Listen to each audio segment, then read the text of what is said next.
Okay. So today we're actually going to start going over the analytical methods that we use to describe motion, and then talk about a few situations that hopefully you're familiar with. You've seen things move in the world. You've seen people and objects and cars and stuff move. So we want to build on your real world experience and see how the math ties into that, because everything that you know about how things move in the world is still true. We just need to be more specific about it. So we don't want to throw away everything you're familiar with already.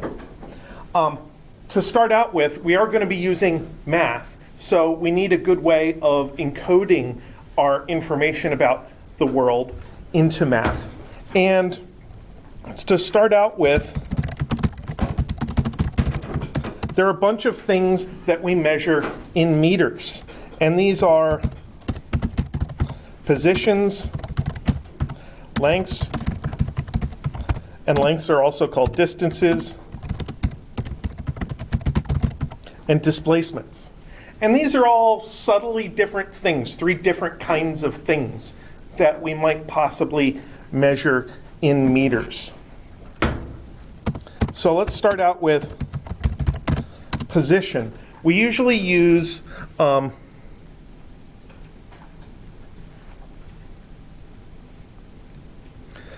variable, for instance, x, to track an object's position.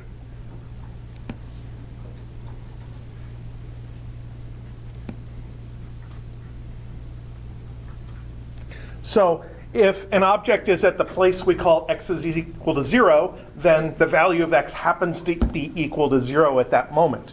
But when an object moves away from the place where we call x is equal to 0, then the value of that object's x changes. So it's a variable. It's not a constant. It'll have different values at different times of the situation.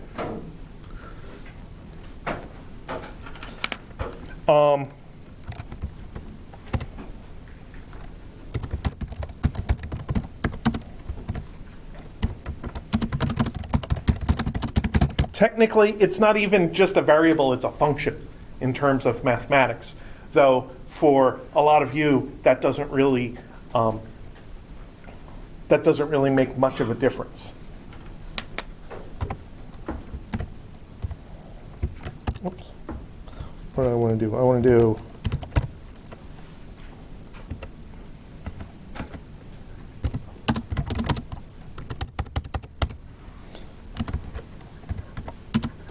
how do I get out of the equation?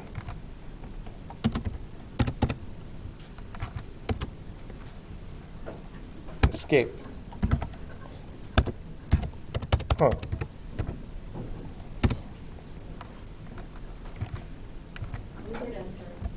I hit enter. That works sort of, because then I can hit backspace and then put spaces in there. Sure. I don't really like OneNote all that much either. Usually I just scribble. So in algebra, variables always have a numerical value, but in the real world, places do not have a numerical value.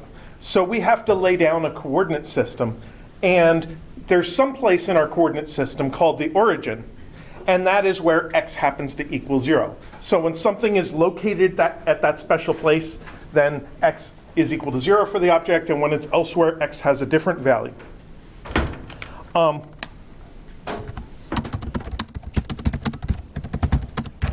We get to choose the location of the origin. You could kind of think of the origin as a set of invisible or see-through crosshairs on a video screen. You could have some objects doing something and take a video of it from a distance. And you could maybe point the camera at one of the objects, or you could point the camera at the middle of the activity, or you could point the camera at another of the objects. It doesn't matter what you, from a distance, do with the camera. The objects are still going to do whatever it is that they do. And that's kind of like choosing the origin in a scenario. It's kind of like pointing a camera at the situation. Now, that being said, you should be consistent with your origin choice. Because if you want to compare one x value to another x value, they have to be x values that were measured with the same origin. They have to be with the same x equals 0 location. It's very frequent that we subtract two x values to compare them. And they have to be from the same coordinate system in order to do that.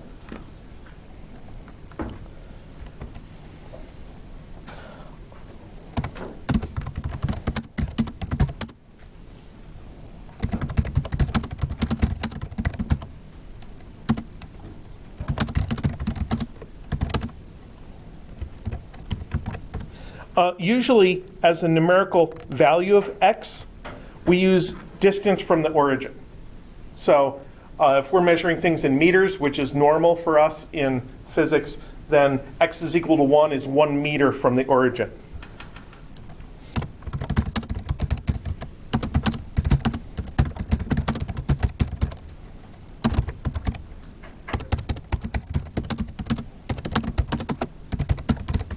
And we take the values in one direction to be positive, and then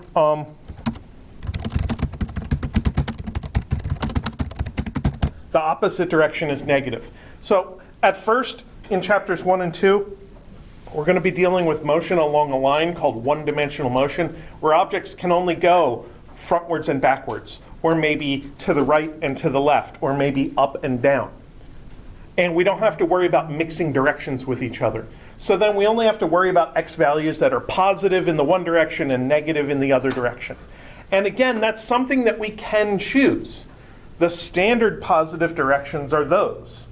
If there's an obvious forward direction, you might want to pick that to be positive. If there isn't, then maybe you want to use rightward as the forward direction, or maybe you want to use upward as the forward direction.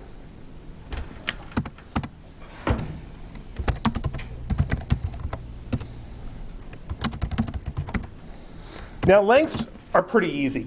You already know what length is. So d is equal to, let's say, xb minus xa with an absolute value sign.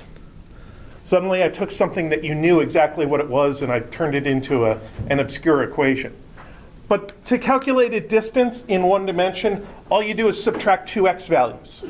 And the vertical lines on the outside are just saying that if it happens to come out negative, make it positive. Lengths must be positive.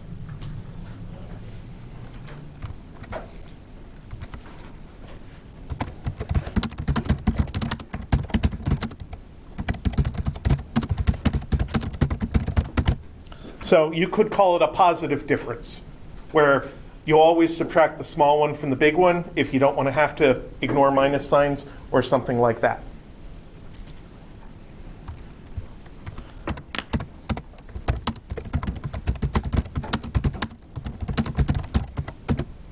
Now, the other quantity that we have that's really important is called a displacement. Displacements are like lengths. A displacement is often called a delta. And delta, capital Greek letter delta, which looks like a triangle, yes, that's supposed to be a triangle, is just calculated by subtracting two x values. So that means you have to remember which way you subtracted. So usually, my standard is to subtract the later one from the earlier one. So maybe you're talking about an object that moved from one place to another, and there's an initial value and a final value. So in that case, delta x would be x final minus x initial. Maybe you have two objects called object A and object B. And in my list, object B comes later. So then I would always subtract xb minus xa. Something like that. And usually it comes down to that. Usually you're thinking about two different objects or two different places at the exact same time. That's the first version. Or you're thinking about one object that is moved from one place to another at two different times That's the second version. So usually it's either the same object or the same time. And that is what displacements are. Now, if we're going to have motion, we have to have time, we have to have a stopwatch.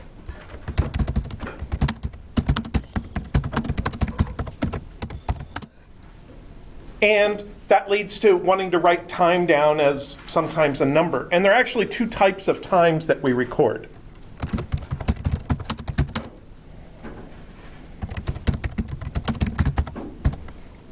So there are time instants.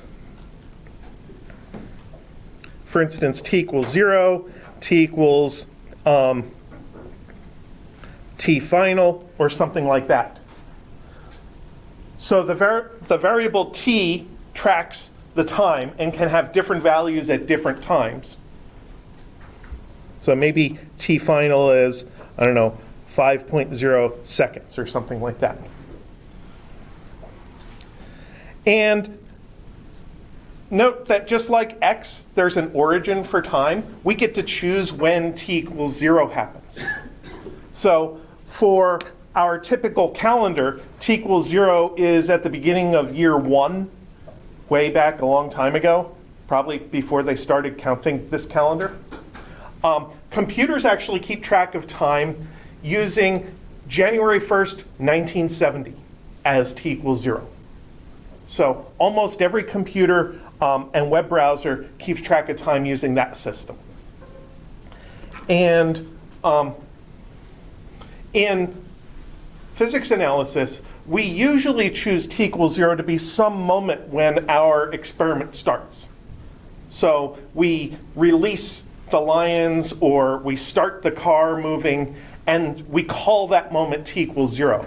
In labs, sometimes you're going to use a stopwatch where you hit a button and the time starts. That initial click of the button, that's your t equals 0 for your lab experiment.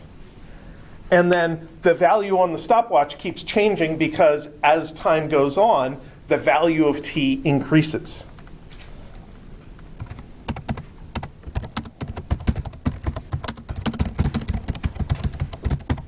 The other kind of time we have is called an interval, which is just a difference between two times. So maybe delta t is equal to t final minus t initial, or delta t AB is equal to TB minus TA, or something like that. So sometimes you have only one time interval you're worried about, in which case you don't really need to be very specific about it. You know exactly what delta t means. Sometimes you're starting at time t equals 0 and you end at a particular time, so you don't even worry about the delta. You just say, well, I start at t equals 0 and I end at a value of t. Maybe I have to solve for it, maybe it's given, but I end at a value of t. So you don't even worry about the delta. But sometimes you have lots of different things going on. There's an initial moment, a middle moment, and an ending moment, or something like that. In which case, you have lots of ways of subtracting. You could go beginning to middle, beginning to end, middle to end. So then you need to remember what you were subtracting and what you were keeping track of. What interval are you talking about when you're doing a particular delta t? So this is just one way to label your delta t, is to use the subscripts of the two particular moments that you subtracted.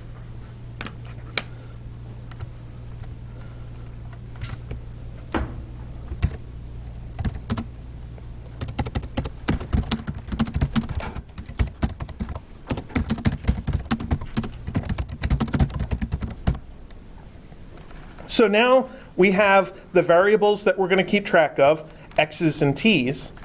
And when we have an object moving, we want to be able to describe that motion not just in terms of particular distance and particular times, but as a way to kind of, on average, describe the motion. And one good way to do that is this quantity called average velocity. So our book, I believe, uses plain V. I'm going to call it V average, just to remind myself that I'm talking about average velocity.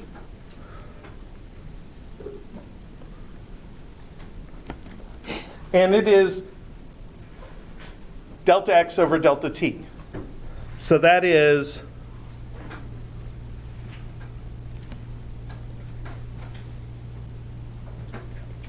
displacement over time.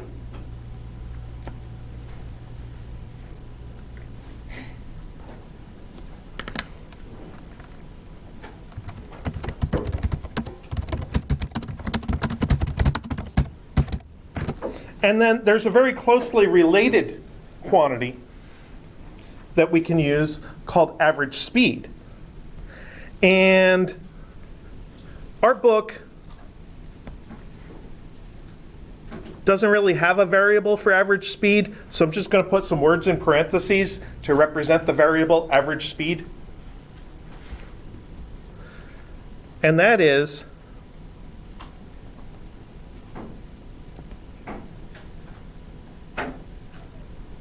distance traveled over time.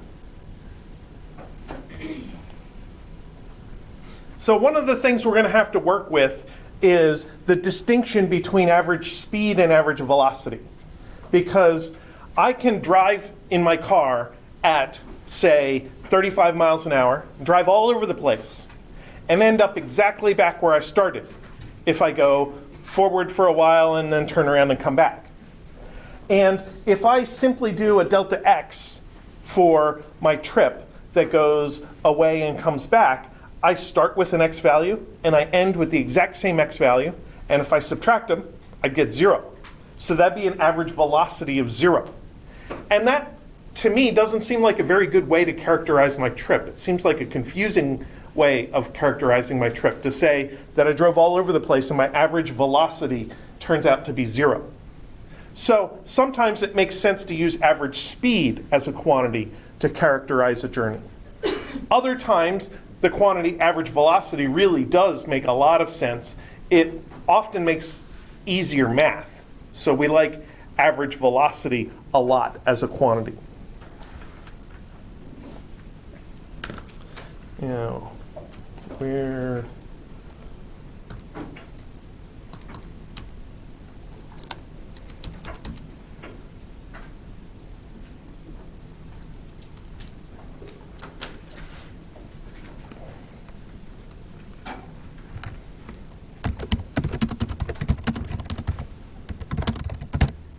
All right, so let's look at an example. And first, I want to write down a written description of this, and then we'll try to get a drawing and then figure out how we're going to put it into equations. So we're going to have a cat and a mouse, and the cat is 4 meters from a wall, and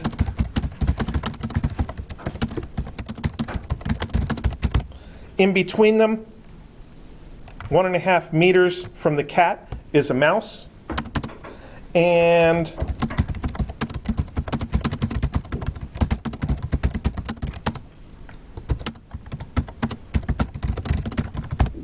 the mouse sees the cat and runs.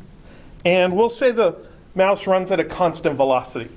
One of the nice things about this particular situation, the word constant velocity, means that our idea of average velocity is just the velocity. If you have all of your grades in class as 95%, then your class average is going to be 95.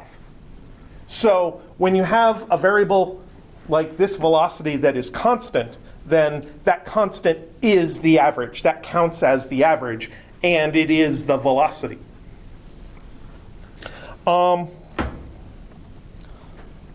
So the obvious question is,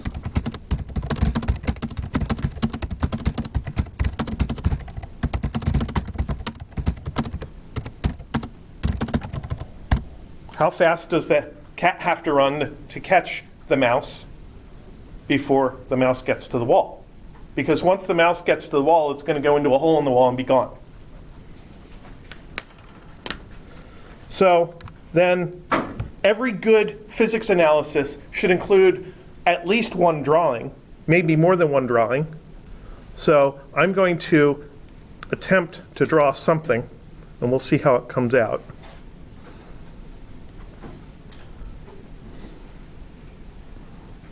So there is the floor and the wall. And here, oops, I wanted to switch colors. There is the mouse. And here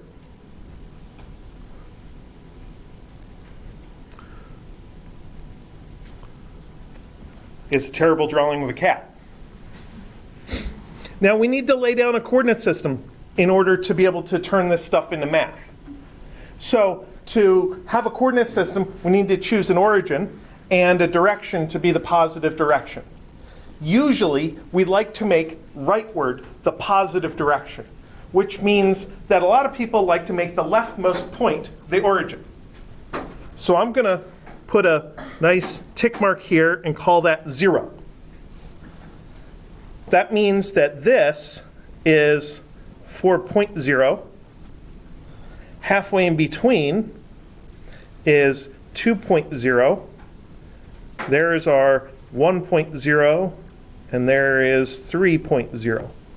So we've laid down a coordinate system underneath the scenario.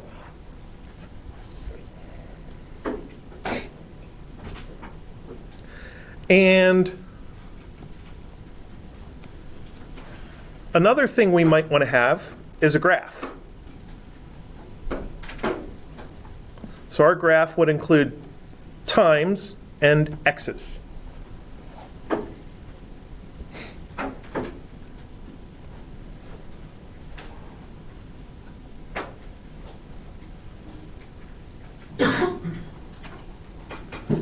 So we'll keep track of the mouse with a variable xm for mouse, and we'll keep track of the cat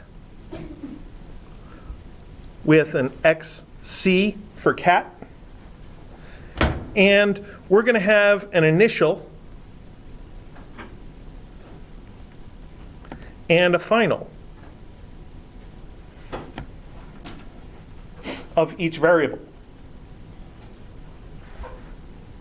So our initial of the mouse would be where the mouse starts. So that is the way I've drawn it at xm initial equals 1.5. Since I chose to put my origin underneath of the cat, and the mouse is 1.5 meters from the cat, that makes the mouse's x value 1.5, plus if it's that way, minus if it's that way. And then the mouse is going to get to the wall at xm final equals 4.0. So let's see what this looks like in the graph, just to make sure we know where everything is. So the mouse is going to start here at 1.5. And it's going to get to here, but we don't know when yet. All we know is that's going to be our final time, t final. So the mouse goes from 1.5 to 4 in some amount of time. We'll arbitrarily say t initial is equal to 0. And since the mouse is moving at constant velocity, we can use our basic velocity equation to figure out how that displacement and time relate to each other. We can say the velocity of the mouse is equal to delta x of the mouse over delta t.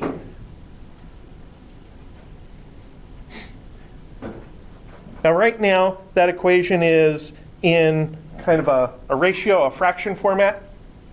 very often it's easiest to flatten our equations, get rid of all the fractions.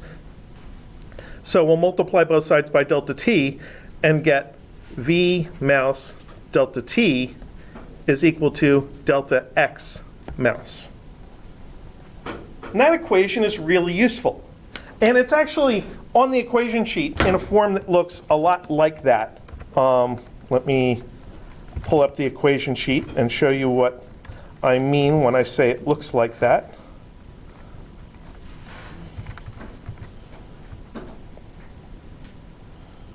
So the very first boxed equation says that displacement is related to average velocity and the time interval.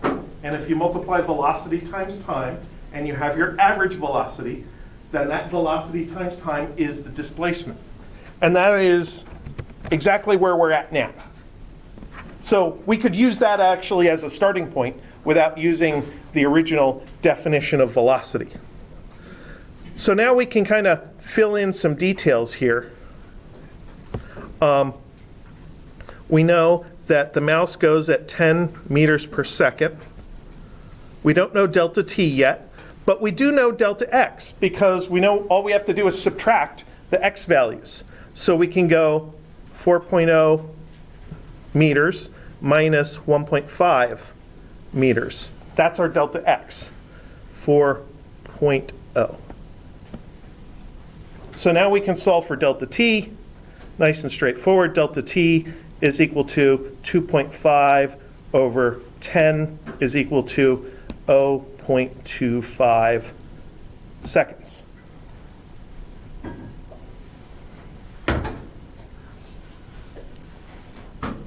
So now we know a little bit more about the situation than we knew before.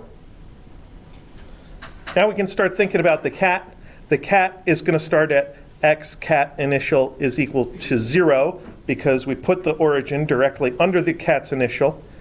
X cat final is equal to 4.0.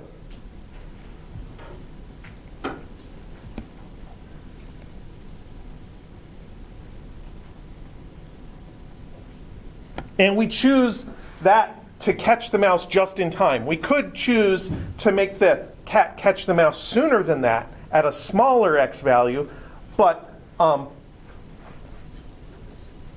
then the cat would have to go even faster. So that's going to be the easiest way for the cat to catch the mouse, is to just barely get there in time. So now when we put our equation to get together for the cat, we get delta x cat is equal to v cat delta t. We know delta x cat is 4.0 minus 0.0. V cat is the question, and now we know our delta t is 0.25. So we can divide and we get 16 meters per second is equal to v cat. Let's zoom out just a little bit here. So I want everything on the screen at the same time. So now I can kind of put the cat's motion on the graph. Let's put the mouse's motion on the graph. That blue line, the cat's motion, the red line. So you can see that because the mouse didn't have to go as far in the same amount of time, the mouse's graph is less steep. There's a more gentle mathematical slope. And the cat's red graph has a steeper mathematical slope. And in fact, the definition of slope from algebra is rise over run in this graph. So that rise value in this graph is a delta x. And the run value in this graph is a delta t. And rise over run is literally delta x over delta t. So that velocity is the slope. So here, Vm is the slope. Here, Vc is the slope. So that's the very basics of a straightforward analysis, I hope, but it shows how all of the different parts of what we are going to use in our analysis fit together. Are there any questions about that particular example? Because I want to flip pages and do another one. All right.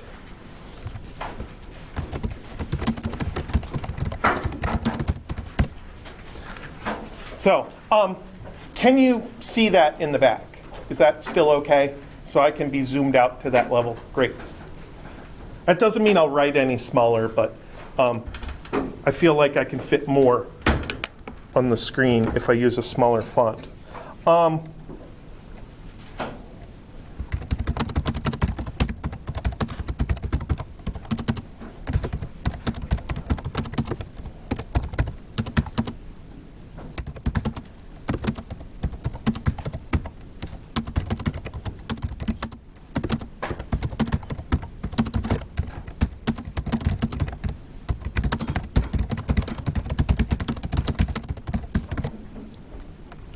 So this happens to be a multi-stage trip or a multi-leg process where we're going to do one thing for a little while and then shift gears and do a different thing. So this room is about 10 meters across.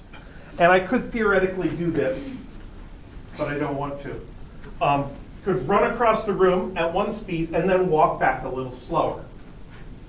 So I want to, for this description, keep track of both quantities, velocity and speed, and see how they become averages. So sometimes it makes sense to keep track of a table of the different stages of a journey. So I'm going to have a column for which stage I'm at. So there's going to be an out and back and the total. And these stages are processes. They take time. It takes time to go across the room. It takes time to come back. So they're going to be characterized by a delta t. So each one of these is going to take a certain amount of time. And then each one is going to have a certain delta x, a displacement. And each one is going to have a certain distance, d.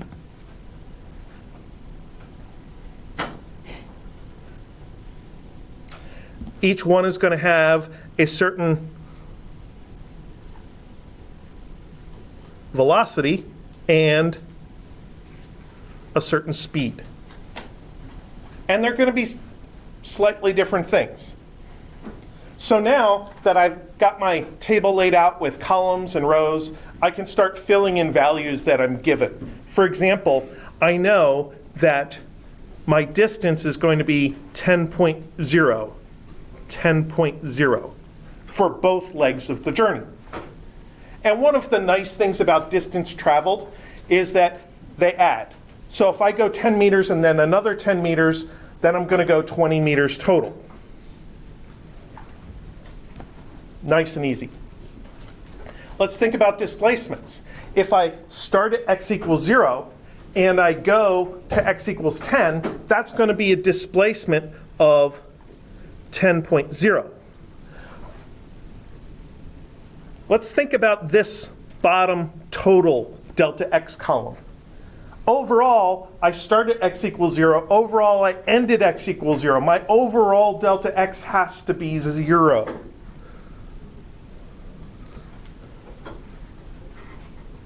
And displacements are supposed to add up. So if I start with a positive 10 here and I add something and I get 0, the only possible option for this middle thing is negative 10.0. That reminds me of the movie Ferris Bueller's Day Off, where they take the one kid's father's car for a joyride throughout the movie. And then at the end, they realize that the guy keeps track of the odometer reading, which is really a total distance traveled. But the characters think of it as being a delta x. And they think, well, if we need this thing to be 0, and we've given it some positive value, all we have to do is run it backwards for a while, and it'll cancel out. Turns out odometers don't work that way. And all sorts of terrible things happen. So really, odometers are more like the distance column than they are like the delta x column. But every single time I do an example where there's a positive and negative and they add up to 0, I think of that movie. Probably because I was the right age when it came out. All right, so now I can start filling in some other things here. The given values here, the speed for the out trip is 4.0. For the back trip is 2.0. And that's really all I can do without doing a little bit more involved thinking. So, does anybody have a calculation you think I could do? A target for one box to calculate next? What's that? So we can say for out, delta, well, let's change it to D is equal to speed times delta t, which means that distance over speed is delta t. This is just like that delta x equation that I pointed out was the first boxed equation on the equation sheet. Delta x is velocity times time. But instead of delta x, we're using distance, and instead of velocity, we're using speed. And then we can use that to solve for time, and we get 10 over 4, which is 2.5, which goes right in here. So we took a general equation and made it specific to a row of our table. And that's one thing that is true of a lot of our equations. A lot of our equations are true for a process. And in this table, a process is one row of the table. So that means anytime I know a speed and the corresponding distance, I can calculate the time. Or if I know the distance and the time, I can calculate the speed, or something like that. Very quickly, for the back trip, this can be 5.0 because it is half as much speed, so it's twice as much time. I used quick proportional logic to figure that out without recalculating. And that means my delta t is 7.5.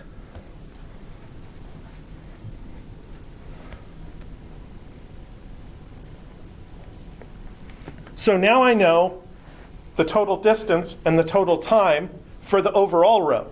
So I can give myself a little label, remind myself that I'm calculating the overall, and I can say speed is distance over delta t is 20 over 7.5, which is a number. What is it?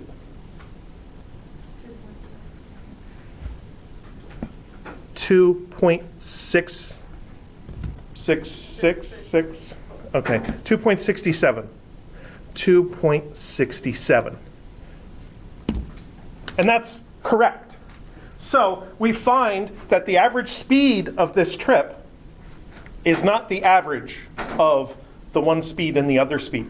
Because last I remember, if I average 2 and 4, the average comes out to be 3. But that was not our average speed. So remember that.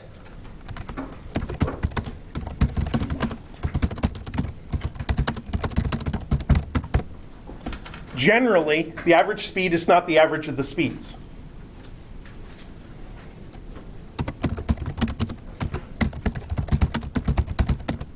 Technically, it's a weighted average. It's weighted by how much time you spent at that speed. Since we spent twice as much time going slow, our result's actually closer to the slow speed than it is to the fast speed. So we get like two parts of two contributions from the 2 and only one contribution from the 4. Much better is just to use the physics definition equations. Just use the idea that speed is distance over time, over and over and over again, and remember that distances add and times add, but speeds don't add. So now let's do the velocity. So for the velocity column, this velocity would be plus 4.0. Delta x over delta t is the same as d over delta t for the first row. For the second row, it's also the same as the speed, except it's negative.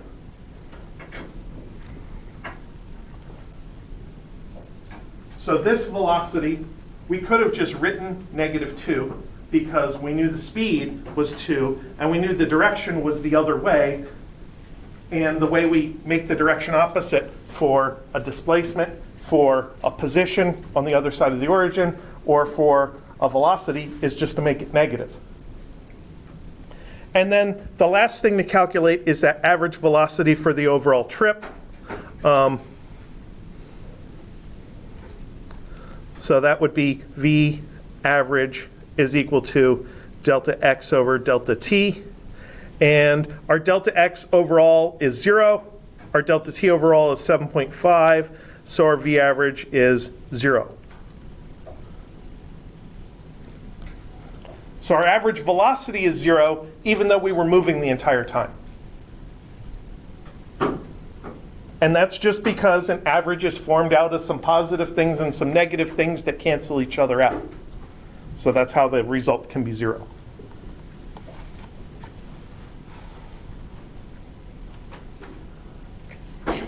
So that's a multi-stage trip where I kept using the exact same equation over and over again. The definition of speed is distance over time, or velocity is delta x over time. It's basically the same equation. I just had to adapt it in specific ways in order to calculate different things in this table.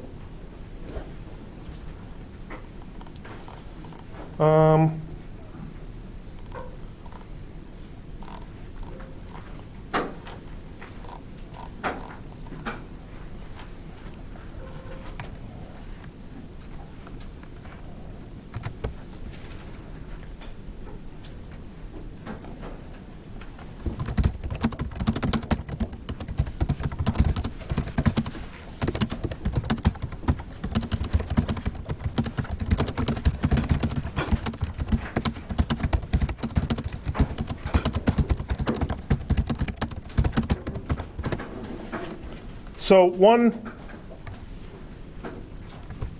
adaptation of this scenario that is very frequently used is to say that we don't know the individual speed for the second part of the journey.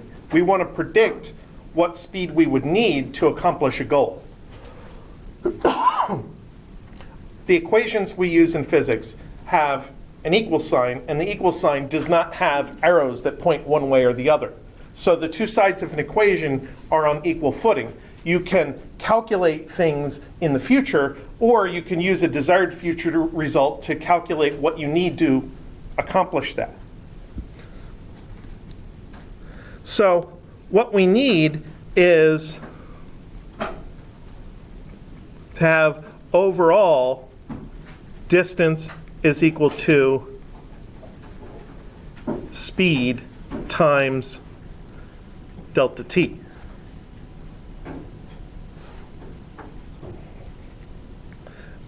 So let's use that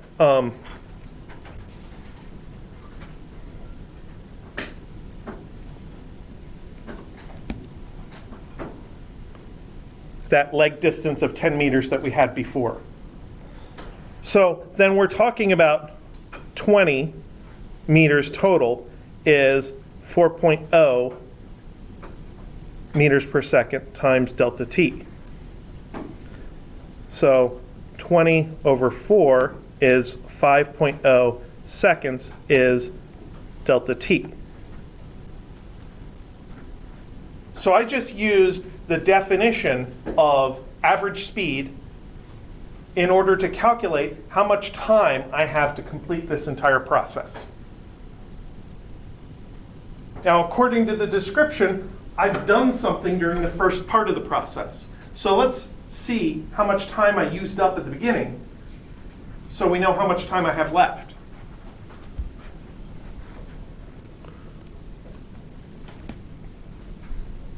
Leg 1, distance is speed times delta t. So distance over speed is equal to 10 over 2 is 5.0 seconds is delta t. So then how much time do I have left to get back across the room? I needed to finish everything in 5 seconds. I used up 5 seconds getting across. I don't have any time to get back. So you divide in half. Right? So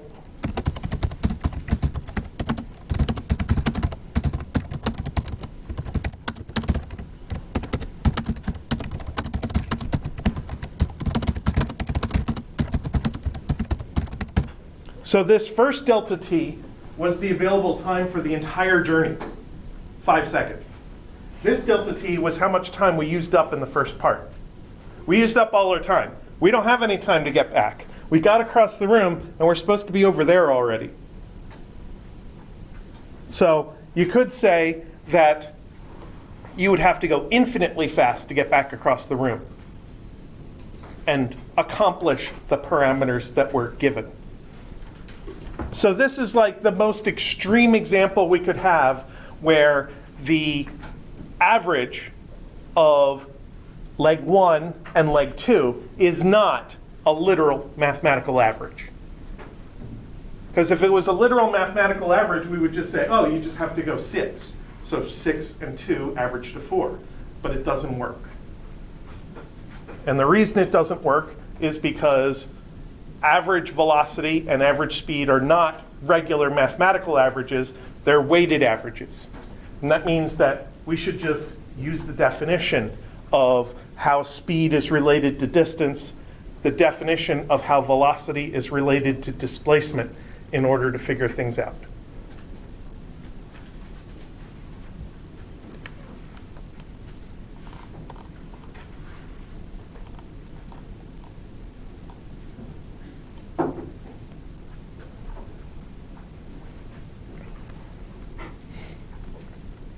All right, what do I want to do now?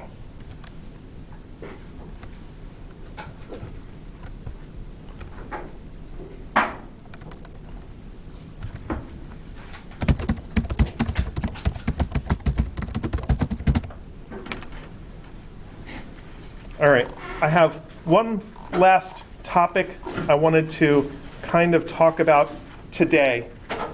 And that is a quick review of trigonometry. So how many of you have seen sines, cosines, and tangents before? How many of you remember all about them, including all the trig identities and everything? Okay, neither do I. How many of you have never seen sines, cosines, or tangents before? All right. So that means that this, I'm not lying, this really is a review. So we're going to have to do a little bit of trig. Not a lot, just a little bit. Mostly what we're going to do, I call triangle trig. So since it's a review, I wanted to get it kicked off on homework 1. Mostly it's going to come into play in homework 2. That is the second half of our exam 1 material, and more during our exam 2 material after, once we get around March or so. So basic trig starts out with the idea of a right triangle. And one corner of the triangle that is not the right angle is an angle that we care about.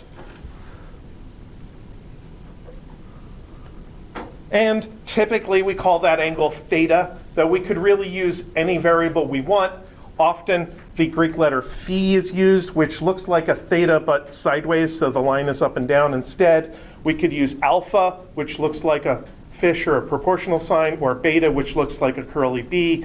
Really, we tend to just use Greek letters for angles in physics. But theta is like the go-to angle symbol. And then this side is the adjacent, which I'm going to call x because the way I drew it, it lies in the x direction. And this side is called the opposite, which I'm also going to call y because it's vertical. And this over here is the hypotenuse, which we're going to call r. And the reason we call the hypotenuse r is because of the unit circle in trigonometry, which, I don't know, for a lot of people sends shudders down their spine when they hear that again. One of the most basic things we have to remember is that there are specific mathematical relationships between the sides and the angle. They're called the basic trig functions. And we have a mnemonic that most people use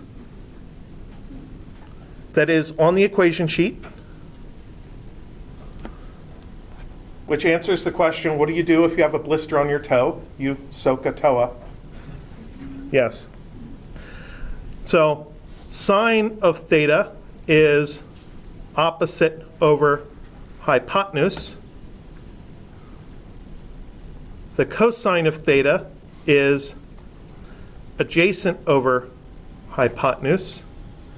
And the tangent of theta is opposite over adjacent. So those are the definitions. You probably remember them. How do we end up using them? Well, very often we write this in the form x is equal to r This one is x is equal to r cosine theta. So how do we get this from this? Well, there's the cosine. It's got to be multiplied by something now. We'll multiply it by the hypotenuse, which is called r. That gives us our r times cosine theta, that side of the equation. And the adjacent is what we call x. So very often, we're going to use the cosine function not to take a ratio of two distances, but we'll use the cosine function to turn a diagonal distance r into a horizontal distance x. That's our main use for the cosine function. And then, very similarly, the sine function is going to turn into y is equal to r sine theta.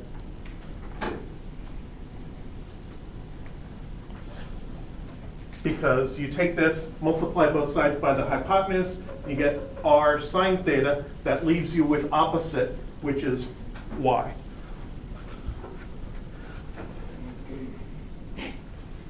And that leaves us with the tangent function, which usually we use to find theta. Theta is equal to the inverse tangent of y over x.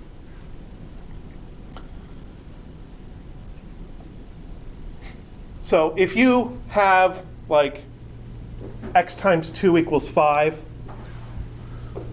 2x is equal to 5. What do you do to solve for x? You do x is 5 over 2. So x was being multiplied. How do you undo it? You divide. The opposite of multiplying is dividing. Dividing is called the inverse function for multiplication. Well, here, we don't have multiplication. We have the tangent of theta is a mathematical function. For every theta, there is a value called tan theta. And the opposite of tangent theta is the atan. So we apply the atan to this fraction, which is hopefully numbers, and we can use it to figure out the theta that we need. So this triangle trigonometry for us very often is going to be used to find horizontal distances, x's, and vertical distances, y's, and thetas. That leaves only one variable on the screen that we haven't solved for yet. That's the r value. How are we going to find the diagonal? You have to do a squared plus b squared equals c squared. Exactly. You have to do a squared plus b squared equals c squared. So then r squared is equal to x squared plus y squared is how you solve for r. And then, of course, since r is squared, you have to apply the opposite of squaring something, which is the square root, which is r is square root of x squared plus y squared.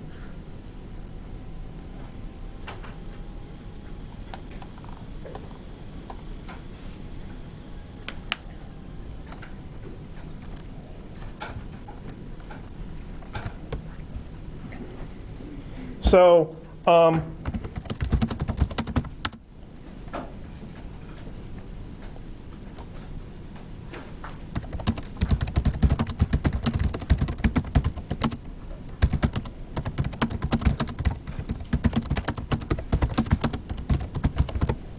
I don't know.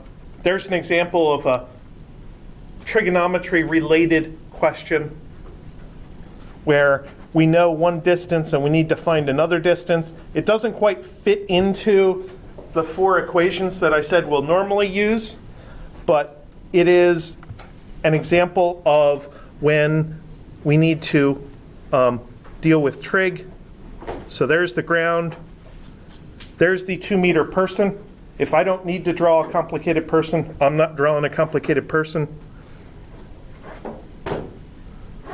There's our 55 degrees. So the sun's up there. The 2.0 meters is there, the height of the person. And the thing we're looking for is the length of the shadow. So sunlight comes past the tip of the person's head and hits the ground over here. The length of the shadow is just the base of that triangle. So this is, where'd my mouse go? X.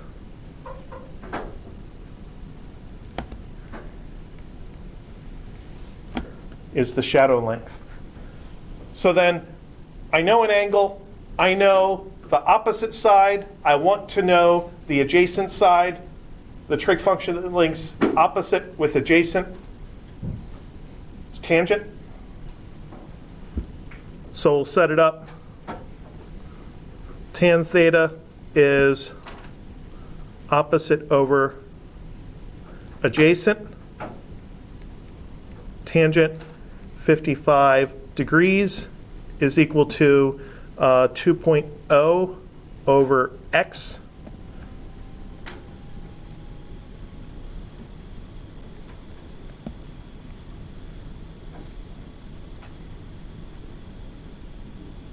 So then multiply both sides by x to get the x over to the other side.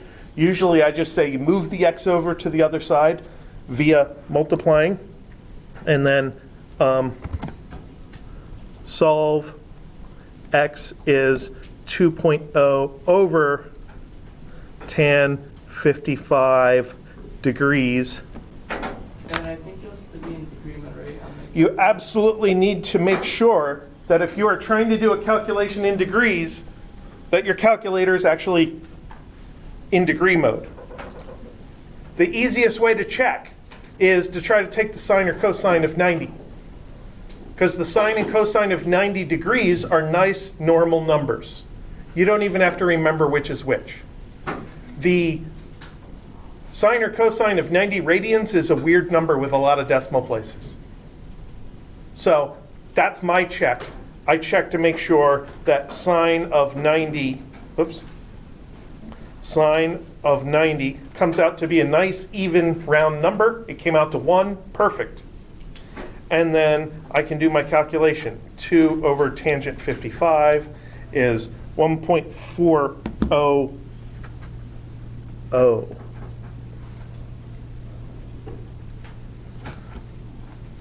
1.4004. Sure, I'll keep a lot of decimal places. Now, I like to use the Google search bar as my calculator because I always have Google in front of me in some way or another. I feel like they're watching me all the time. Here, I took the sine of 90 and I did not get a nice round number. So that reminds me, oh, this thing is using radians. It doesn't have a degrees mode. So the way you can do this here is to tell it that your value is in degrees. Give it units. I think it has it right there on the, next to the thing right there where it says rad. Oh, it does have that. Well, I choose to do that. When I started using Google back in the dark ages, it didn't do that. It didn't have that.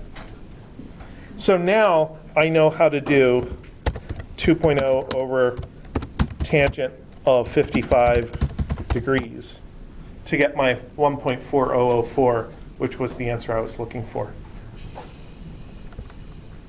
So it has a radians mode and a degrees mode. Huh, how about that? So the Google search box also does unit things. So let's say I know, where is it? There it is.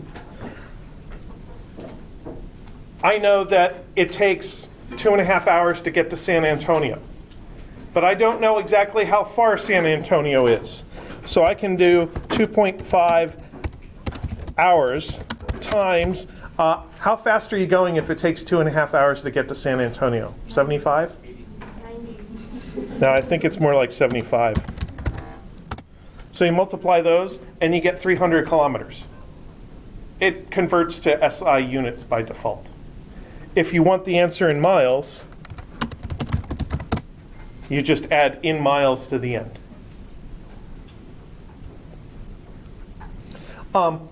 For simple things, the Google search bar is a great calculator with unit conversions and stuff.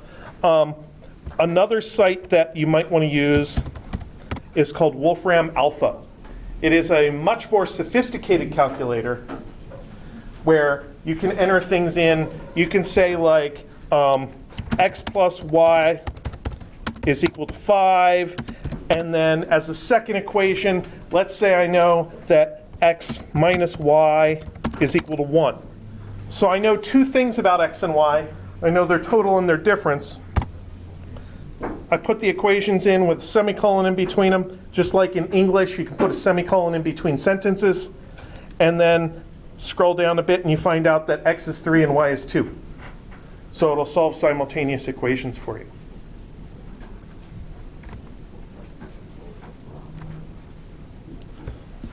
All right. Well, I think that is all I want to do with you guys this week. So take a look at the homework. Next week, we'll come back and talk about acceleration and constant acceleration situations. And have a good weekend. I used to hate acceleration in high school because